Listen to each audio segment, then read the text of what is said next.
আজ আমরা চলে এসেছি আবারও নতুন একটি জায়গার ভিডিও নিয়ে। বাই দ্য ওয়ে, আপনারা দেখছেন ট্রাভেল উইথ অভি কোয়েল। আপনাদের সাথে আমরা আছি অভি কোয়েল।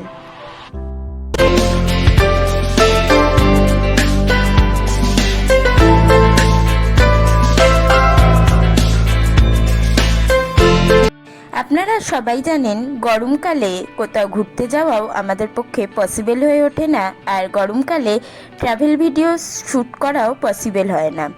তাই যেটুকু পারছি গরমকালের সন্ধেবেলার দিকেই ট্রাভেল ভিডিও করার চেষ্টা করছি। আর যেসব জায়গায় গেলে গরমটা আপনাদের একটু কম লাগতে পারে সেরকম জায়গাগুলোই আপনাদের সাথে শেয়ার করার চেষ্টা করছি। চলুন, আজকে আমরা চলে গিয়েছিলাম চন্দননগর স্ট্যান্ড ঘাটে এক সন্ধেবেলায়।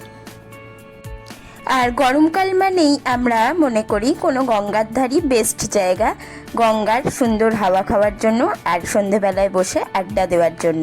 সেরকমই একটা ভিডিও আপনাদের সাথে শেয়ার করছি। আমরা এখানে যাওয়ার জন্য জগদ্দল স্টেশন থেকে অটো ধরে বা টোটো ধরে চলে এসেছিলাম জগদ্দল ঘাটে। জগদ্দল ঘাটে আসতে স্টেশন থেকে প্রায় 10-15 মিনিট মতো টোটোয় সময় লাগে। তারপর সেখান থেকে লঞ্চে করে চলে গিয়েছিলাম চন্দননগর ঘাটে। চন্দননগর ঘাটটাই হলো চন্দননগর স্ট্যান্ড ঘাট।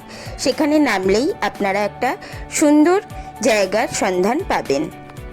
আমাদের চ্যানেলে এর আগে শীতকালেও চন্দননগর ভ্রমণের একটা ভিডিও পাবেন, সেই লিঙ্কটাও আপনাদের সাথে শেয়ার করে দেওয়ার চেষ্টা করব। সেখানে চন্দননগরের বিখ্যাত সূর্যমোদকের মিষ্টির ভিডিও ছিল। চলুন, আমরা চন্দননগর স্ট্যান্ড ঘাটে চলে এসেছি। দেখে নেওয়া যাক আমরা কিভাবে সময় কাটালাম। চন্দননগর একসময় ফরাসিরাই দখল নিয়েছিল। চন্দননগর এখনও তার ঐতিহ্য বহন করে চলেছে। এখানে এলেই আপনারা সেটার ফিলিংস পাবেন। এখানকার লাইট পোস্টগুলো সেই আগেকার মতোই ফরাসিদের আমলে যেরকম ছিল। এখানকার রাস্তাঘাটও একই রকম সেই সময়কার মতোই পরিষ্কার পরিচ্ছন্ন। এখানে অবশ্যই আপনাদের একবার ঘুরে যাওয়া উচিত। এরকম একটি জায়গায় ঘুরে গেলে অবশ্যই আপনাদের সারা সপ্তাহের কাজের স্ট্রেস কেটে যেতে বাধ্য। আমরা যেদিন গিয়েছিলাম সেদিনকার পরিবেশটাই পুরো অন্যরকম ছিল। গরমকাল, অথচ এত সুন্দর মেঘ করে হাওয়া দিচ্ছিল আর এত সুন্দর একটা পরিবেশ ছিল যেটা আপনারা এখানে না এলে আমি বলে বোঝাতে পারবো না।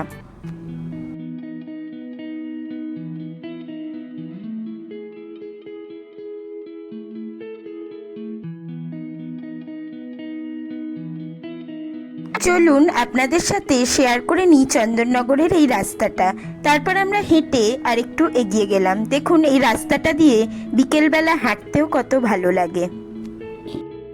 এই ঘাটের পাশে সুন্দর বসার জায়গাও করা আছে, কিন্তু বিকেলবেলায় বসার জায়গাগুলো পুরো ভরে যায়। একটু আগে এলে আপনারা ফাঁকা পেতে পারেন।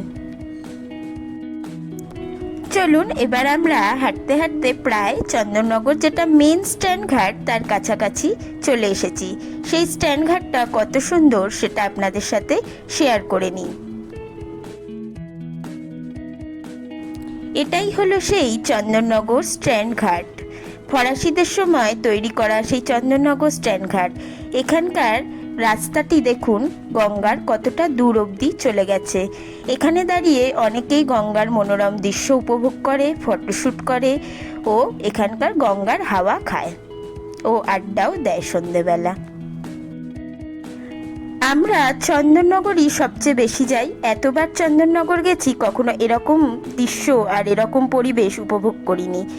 এই গঙ্গার সামনে এরা আবার সুন্দর গিটার নিয়ে গান গাইতেও বসেছিল। সেদিনকার পরিবেশটা এতই ভালো ছিল আর এত সুন্দর হাওয়া দিচ্ছিল, যার সাথে এদের গান শুনতে শুনতে গঙ্গার মনোরম দৃশ্য উপভোগ করার ব্যাপারটাই পুরো চেঞ্জ হয়ে গিয়েছিল। এখানে ইনিও হঠাৎ করে গান জুড়ে বসেছিলেন। ইনিও খুব সুন্দর গান গান। এনার গান শুনতে শুনতে গঙ্গা উপভোগ করা আলাদাই একটা ব্যাপার। আমার প্রিয় গানটা করছি লাগু। তুমি তো কাকে বেশ এসব গান শোনো? কাকে শুনেছি? কাকে?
এর আগে চন্দননগরের ভিডিও শেয়ার করেছি, তাই আজকে একটা সুন্দর চন্দননগরের গানের সাথে চন্দননগর ঘাটের ভিডিও আপনাদের সাথে শেয়ার করলাম। গরমকালের এক সন্ধ্যার ভিডিও। আপনারাও এখানে এলে এরকম একটা সন্ধ্যা উপভোগ করতে পারেন। তবে এই চন্দননগর ঘাটে ঠিক মনের মতো চা পেলাম না। ঘাটে বসে চা খেতে না পারলে ঠিক মনটা ভালো লাগে না। যাই হোক, এদের গান শুনে তো বাড়ি ফিরতে ইচ্ছা করছিল না, তবে সন্ধে হয়ে এসেছে, এবার আমাদের বাড়ি ফিরতে হবে। তাই আমরা বাড়ির দিকে রওনা হলাম। আর বাড়ি ফেরার পথে একটু অরুণ আইসক্রিম খেয়ে নিলাম, আমার ফেভারিট অরুণ আইসক্রিম।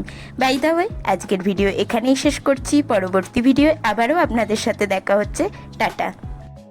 আর আপনারা দেখছিলেন ট্রাভেল উইথ অভি কোয়েল। আপনাদের সাথে আমরা ছিলাম অভি কোয়েল।